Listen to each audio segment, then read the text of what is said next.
मैं भारत को भारतीयता की मान्यता के आधार पर फिर से खड़ा करना चाहता हूं, उस काम में लगा हूं।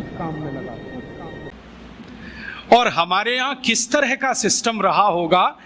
अभी तो आप पहले तो ये मानते थे, मेरे जैसे लोग जो आधुनिक शिक्षा में से पढ़कर निकले हैं, कि ये जो रामचरितमानस है या राम की कथा है ये सब कल्पना है। और हमारे देश में ये जो वामपंथी लोग हैं ना, लेफ्टिस्ट, वो बहुत चिल्लाते हैं इसमें क्या धरा है, ये तो सब कपोल कल्पना है। लेकिन अभी उन्हीं के मालिकों ने, यूरोप और अमेरिका के बड़े वैज्ञानिकों ने, जो नासा में काम करते हैं, उन्होंने सिद्ध किया है कि ये सब सत्य है। आपको मालूम है, थोड़े दिन पहले नासा ने कुछ फोटोग्राफ्स रिलीज किए और वो फोटोग्राफ्स भारत के भगवान श्री राम के बनाए हुए समुद्र सेतु के बारे में हैं। मेरे पास भी वो आए हैं। मेरा एक दोस्त नासा में काम करता है, उसने कहा मैं तुम्हें भी भेजता हूं। बहुत सुंदर फोटोग्राफ्स हैं, सैटेलाइट से उतारे गए हैं, कैमरे से नहीं। और उन फोटोग्राफ से पता चलता है कि आज से इतने लाख वर्ष पहले श्री राम जी ने लंका जाने के लिए पुल बनाया था। वो पुल आज भी सुरक्षित है। बस इतना ही अंतर है कि पहले वो समुद्र के ऊपर था, अब समुद्र में नीचे है। नीचे कैसे चला गया? हो सकता है पिछले कुछ लाख वर्षों में 2-4 हजार बार सुनामी आ गया हो, और सुनामी आता है तो मंजिलों मंजिलों बिल्डिंग डूब जाती हैं, तो ये पुल भी डूब गया हो। लेकिन डूबने के बाद भी वो टूटा नहीं है, सुरक्षित है। और फोटोग्राफ्स बताते हैं और वो साफ दिख रहा है। मेरे पास दुर्भाग्य है कि एलसीडी प्रोजेक्टर नहीं आपको दिखाता। मेरे लैपटॉप में ये सभी फोटोग्राफ्स हैं। वो बताता है फोटोग्राफ्स की पत्थर है ना, उनको कीलों से जोड़ा गया है। कीले होते हैं, और कीले इस मेटल के हैं जो लाखों साल में भी पानी में रह के क्षरण नहीं हुए। कहीं कहीं पत्थर के बीच में चूना लगाया गया है, वो साफ दिखता है। सीमेंट कहीं नहीं है, क्योंकि सीमेंट था भी नहीं। तो चूने और कीले से जोड़े हुए पत्थर अभी तक सुरक्षित हैं, टूटे नहीं है। और उससे भी बड़ी बात यह है कि उस पूरे पुल पर क्रैक नहीं है, कहीं भी एक क्रैक भी नहीं है। हम सीमेंट की अच्छी से अच्छी बिल्डिंग बनाते हैं और आरसीसी का लेंटर डालते हैं, 2-4 साल में ही क्रैक्स आ जाते हैं, लेकिन उसमें कोई क्रैक भी नहीं है। और उसकी एक और बड़ी विशेषता है कि वो पुल जो है ना, जेड शेप में है पूरा। जेड बनाते ना अंग्रेजी का, ऐसे है पुल। अभी जो पुल बनते हैं वो स्ट्रेट लाइन होती है, एक सीधी रेखा में दीवार खड़ी करते हैं तो डैम बन जाता है, वही पुल जैसा हो जाता है डैम की दीवार। वो जो है ना, ऐसे बनाया गया। क्यों?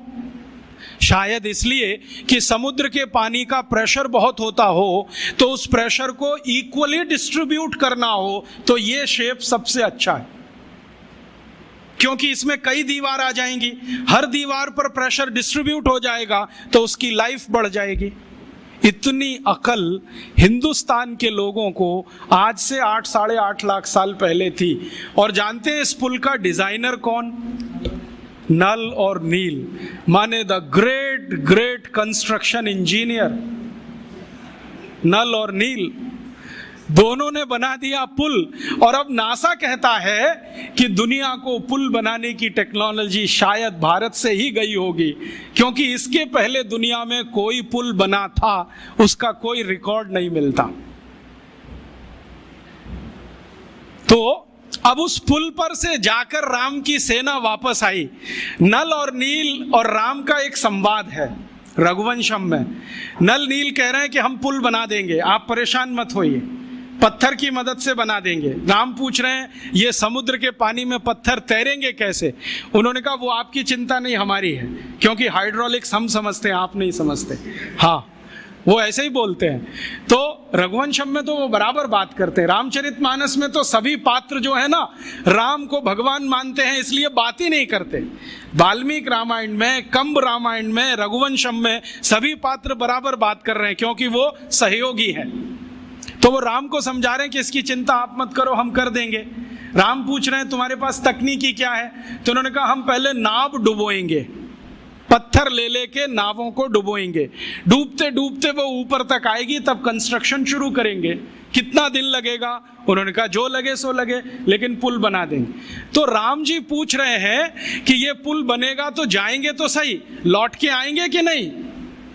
तो उन्होंने कहा आपको मैं एक गारंटी दे सकता हूं कि अपनी सेना जो जाएगी वो तो लौट के आएगी, जो रावण की सेना इस पुल पर आई तो ये डूब जाएगा। कैसे डूब जाएगा? तो वो कह रहे हैं कि हमने इसका जो हिसाब निकाला है ना पूरा, आपकी सेना में तो सब बानर हैं। हाँ, और बानर जब चलते हैं ना तो मिनिमम प्रेशर डालते हैं जमीन पर।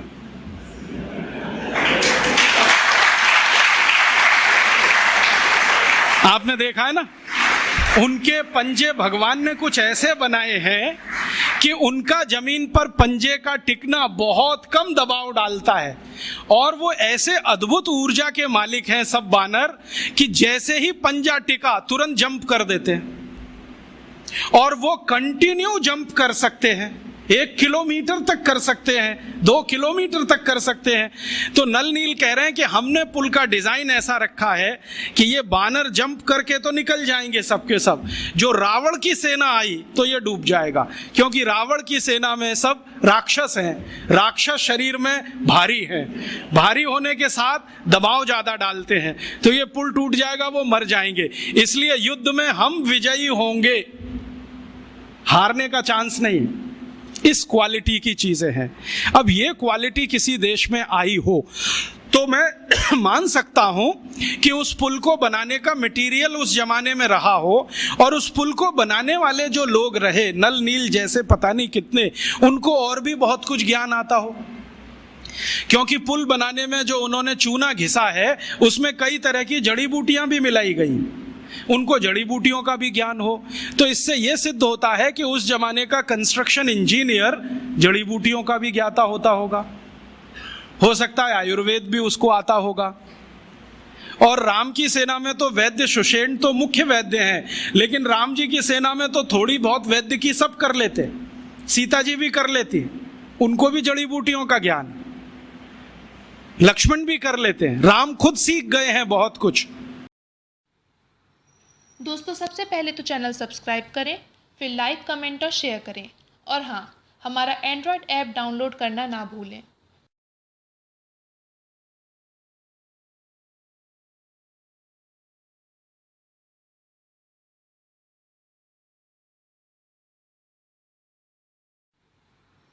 दोस्तों, सबसे पहले तो चैनल सब्सक्राइब करें, फिर लाइक, कमेंट और शेयर करें, और हाँ, हमारा एंड्रॉयड ऐप डाउनलोड करना ना भूलें।